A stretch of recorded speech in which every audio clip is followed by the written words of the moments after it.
आज आपण घेऊन येत आहोत झणझणीत अशा कारल्याच्या भाजीची रेसिपी। तर व्हिडिओ पाहण्यासाठी व्हिडिओ पूर्ण पाहायला विसरू नका।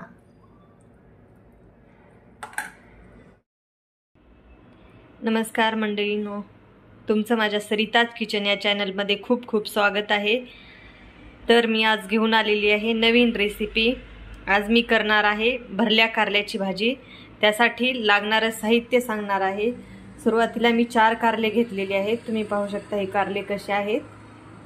एकदम अशा पद्धतीने कारले घेतलेले आहेत। यासोबत घेतलेली आहे सुरुवातीला मी घेतलेली आहे मोहरी पाव चमचा, त्यानंतर जिरा पाव चमचा, त्यानंतर घेतलेला आहे शेंगदाण्याचा असं मोठं वाटून घेतलेला आहे कूट, भाजलेल्या शेंगदाण्याचं कूट घेतलेलं आहे 3 चमचे।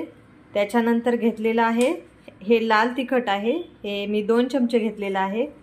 त्यानंतर मीठ घेतलेलं आहे, मीठ घेतलेलं आहे 1.5 चमचे आणि त्यासोबत घेतलेला आहे लिंबू। आणि त्यानंतर घेतलेली आहे हळद पाव चमचा आणि त्यासोबतच घेतलेलं आहे हे काळं तिखट। अशा प्रकारे हे साहित्य आहे। आता यानंतर पुढे मी कशी भाजी करणार आहे तर तुम्ही ते नक्की पहा। कारल्याला अशा पद्धतीने कापून घ्यायचं आहे। इकडचं पण देठ काढायचं आहे आणि इकडचं पण देठ काढायचं आहे आणि असे छोटे छोटे काप करायचे आहेत।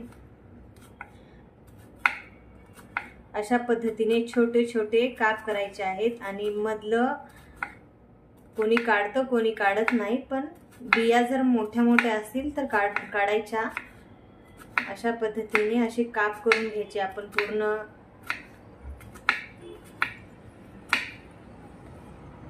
असे साईडला ठेवायचे।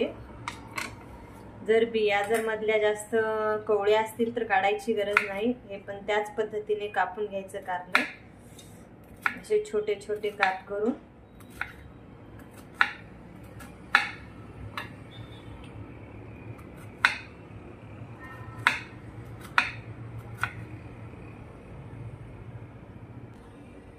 अशा पद्धतीने आपले कारले चिरून आणि धुवून झालेले आहेत, तुम्ही पाहू शकता। आता त्यानंतर पुढची स्टेप करायची आहे की थोडंसं पाणी घ्यायचं आहे पातेल्यामध्ये आणि हे कारले टाकायचे आहेत मध्ये पूर्ण असे। आणि त्यानंतर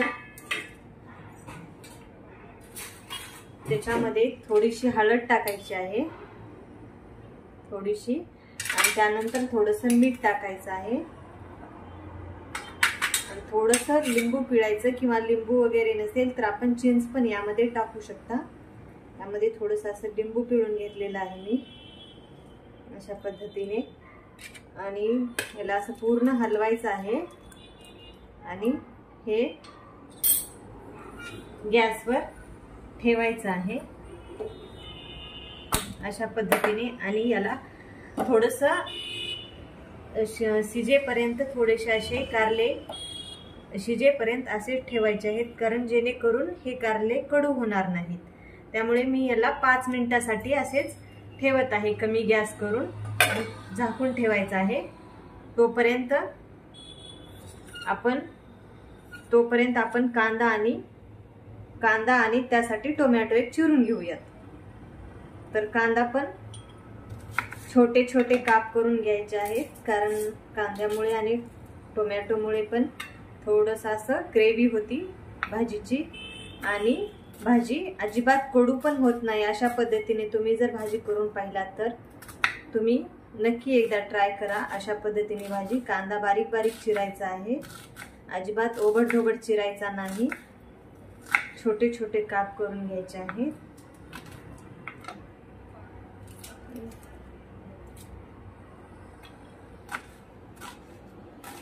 तोपर्यंत आपली तिकडे 5 मिनिटासाठी उकडून घ्यायचे आहेत कारले, जेणेकरून कारले कडू होणार नाही। तुम्हाला जर माझी रेसिपी आवडत असेल तर चॅनलला सबस्क्राइब करत चला आणि व्हिडिओ पाहत चला। अशा पद्धतीने मी एक कांदा चिरून घेतलेला आहे, त्यासोबतच मी असं टोमॅटो धुवून घेतलेला आहे सुरुवातीला, आणि धुतल्यानंतर मी चिरत आहे। चिरून धुवायचं नाही अजिबात, आधी धुवून घ्यायचं नंतर चिरायचं। अशा पद्धतीने टोमॅटो पण बारीक बारीकच चिरून घ्यायचा आहे। अशा पद्धतीने मी टोमॅटो चिरून घेतलेला आहे।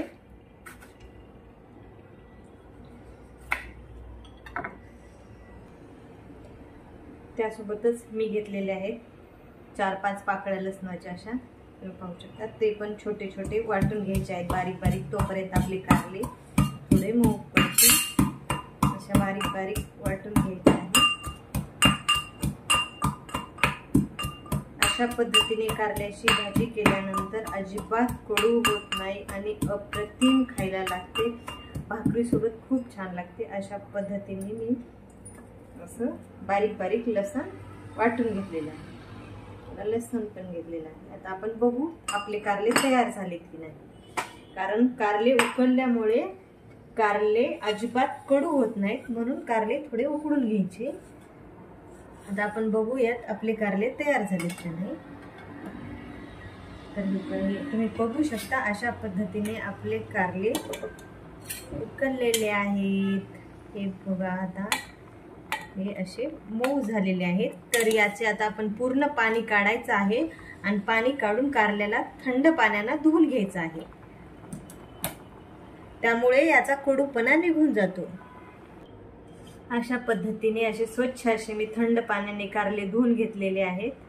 आता चला तर मग आता पुढची आपण स्टेप करूयात। तर तुम्ही बघू शकता मस्त असे कारले मऊ मऊ पण झालेले आहेत, त्यामुळे आता शिजायला पण वेळ लागत नाही। तर आता आपण पुढची स्टेप करू। हे आहेत आपले मसाले मी पूर्ण घेतलेले, हे शेंगदाण्याचं कूट, हे जिरे, ही मोहरी, हे हळद, हे हे मीठ, हे लाल तिखट आणि हे आहे काळी मिरची, हे आहे आपलं साहित्य। तर आता आपण सुरुवात करूयात। तर मी सुरुवातीला गॅस चालू करून घेते।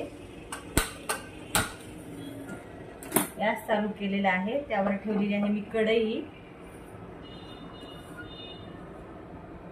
ठेवलेली आहे। थोडं गरम होऊ द्यायची आहे कढई।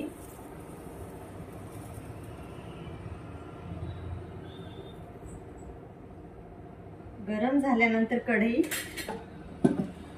आपल्या आवडीनुसार, म्हणजे आपण ज्याप्रमाणे तेल खातो कमी जास्त त्याप्रमाणे तेल टाकायचं आहे। मी 2 चम्मच तेल टाकत आहे, हे बघू शकता। आता तेल मस्त असं कडू द्यायचं आहे, गरम होऊ द्यायचं आहे तेलाला पूर्ण। बघा आपलं तेल आता सध्या गरम झालेलं आहे।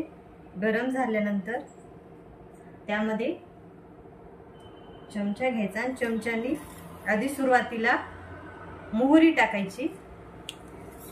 मोहरी पूर्ण अशी तडतडू द्यायची, तुम्ही पाहू शकता, पूर्ण अशी तडतडू द्यायची। तडतडल्यानंतर त्यामध्ये टाकायचे जिरे, जिरे पण टाकलेले आहेत मी। जिरे टाकल्यानंतर थोडासा गॅस कमी केलेला आहे। त्यानंतर टाकायचं आहे लसणाचं कूट, लसूण बारीक केलेला घालून घ्यायचा आहे। अशा पद्धतीने थोडंसं लसूण कडू द्यायचं आहे आणि त्याच्यानंतर टाकायचे आहे आपण चिरलेला बारीक केलेला कांदा। कांदा अशा पद्धतीने टाकून घ्यायचा आहे। कांदा टाकल्यानंतर कांद्याला पण परतून घ्यायचं आहे अशा पद्धतीने। ऐच्छिक आहे, कोणी कांदा टाकतं कोणी नाही टाकतं, पण टाकलेला चांगला, कारण ग्रेव्ही होती भाजीची। अशा पद्धतीने कांदा परतून घ्यायचा, पूर्ण कांदा लाल होईपर्यंत आपल्याला हा कांदा परतून घ्यायचा आहे।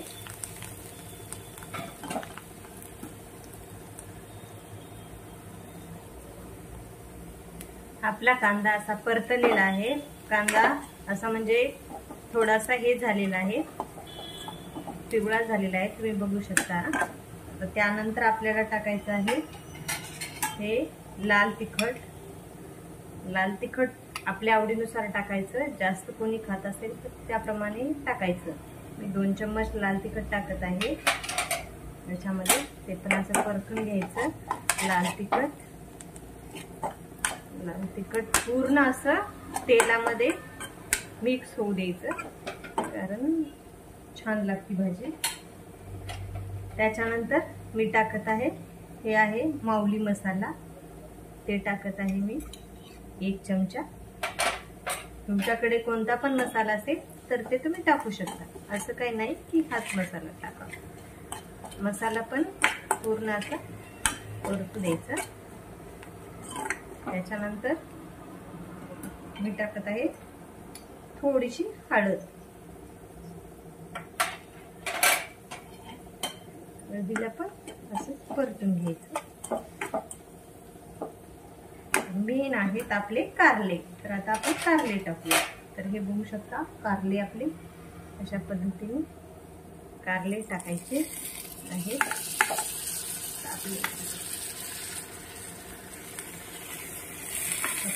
कारले टाकलेले आहेत आपण, कारल्याला हलवून घ्यायचं पूर्ण अशा पद्धतीने। ही भाजी खूप छान लागते खायला, तुम्ही नक्की एकदा ही भाजी मी ज्या पद्धतीने सांगितली त्या पद्धतीने करून पहा, पूर्ण व्हिडिओ पहा, म्हणजे तुमच्या लक्षात येईल। ही भाजी अजिबात कडू होत नाही। अशा पद्धतीने आपले कारले मिक्स झालेले आहेत। ह्या पुढे करायचं आहे आपल्याला, आपण एक टोमॅटो चिरून घेतलेला होता, तो पण आता वर टाकायचा आहे। अशा पद्धतीने टाकलेला आहे। आता अजून आपण याच्यामध्ये मीठ आणि शेंगदाण्याचं कूट टाकलेलं नाही, ते थोड्या वेळाने टाकायचं आहे। तर अशा पद्धतीने 2 मिनिटासाठी याला असं झाकून ठेवायचं आहे। त्याच्यानंतर शेंगदाण्याचं कूट आणि मीठ टाक। 5 मिनिट झालेले आहेत। तर आता आपण बघू शकता मस्त असे कारले वाफवलेले आहेत। थोडंसं हलवून घ्यायचं आहे कारलेला अशा पद्धतीने, गॅस कमीच केलेला आहे। आणि आता यावरती आपल्याला मीठ टाकायचं आहे, आधी शेंगदाण्याचं कूट टाकायचं। अशा पद्धतीने मी शेंगदाणे कुटून म्हणजे बारीक कूट करून ठेवलेलं आहे बाजू, ते आपल्या पद्धतीने म्हणजे कमी जास्त याप्रमाणे टाकायचं आहे। ते पण आता हलवून घ्यायचं आहे शेंगदाण्याचं कूट असं अलगद। तुम्ही बघू शकता कारल्याची भाजी कशी मस्त अशी दिसत आहे आणि खायला पण त्याच पद्धतीने लागते। तुम्ही जर कधी ट्राय केली नसाल तर नक्की ट्राय करून पहा एकदा या कारल्याची भाजी। अशा पद्धतीने तुम्ही बघू शकता असं मस्त असं झालेलं आहे। आता यावरती आपण मीठ टाकणार आहोत। मीठ अशा पद्धतीने मीठ पण टाकलेलं आहे,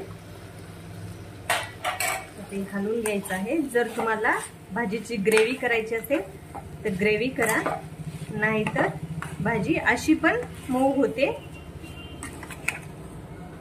अशी झाकून ठेवल्यानंतर पण मऊ होते। पण जर ग्रेव्ही करायची असेल तर यामध्ये या टायमिंगला आपण पाणी टाकू शकता। अशा पद्धतीने पाणी टाकायचं आहे आणि त्याला हलवून घ्यायचं आहे आणि 5 मिनिटासाठी मीडियम फ्लेम करायची आहे गॅसची आणि 5 मिनिटासाठी हे कारले शिजण्यासाठी ठेवायचे आहेत। अशा पद्धतीने ठेवायचे आहेत 5 मिनिटासाठी।